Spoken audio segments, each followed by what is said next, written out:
রাসূলের পাকের প্রখ্যাত সাহাবা হযরত আবু হুরায়রা রাদিয়াল্লাহু তাআলা আনহু হতে বর্ণিত সামিআতু রাসূলুল্লাহ সাল্লাল্লাহু তাআলা আলাইহি ওয়াসাল্লাম আমি রাসূলুল্লাহকে বলতে শুনেছি ওয়াল্লাহি আল্লাহর শপথ।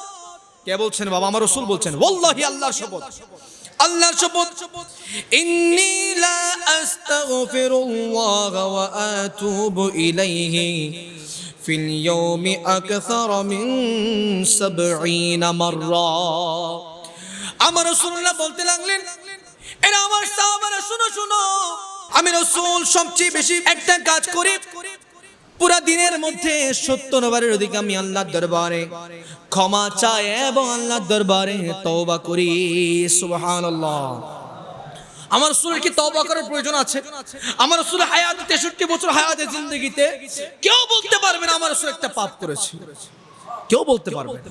কিন্তু আমার রাসূল বলছেন আমি হায়াতে জিন্দেগি ওয়াল্লাহি ইন্নী লা আস্তাগফিরুল্লাহ, আমি আল্লাহর কাছে প্রার্থনা চাই, ক্ষমা চাই, ওয়া আতুবু ইলাইহি ফিল ইয়াউমি আকসার মিন ৭০ মাররা, আমি পুরা দিনের মধ্যে ৭০ বারের অধিক আল্লাহর কাছে ক্ষমা চাই এবং তওবা করি।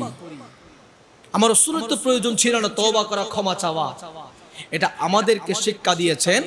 আমি রাসূল যদি পুরা দিনে ৭০ বারের অধিক আল্লাহর কাছে ক্ষমা চাই, আল্লাহর কাছে তওবা করি, তুমি বান্দা পারবা না কেন? তওবার কথা বললে কিছু বান্দা পেছনের দিকে হটে, মরার আগে মরে দেখেন না অবস্থা কি হয়। মৃত্যুর যন্ত্রণা যে দেখেছে, মৃত্যুর যন্ত্রণা যে বুঝতে পেরেছে, সেই কখনো দুনিয়াতে পাপ করতে পারে না।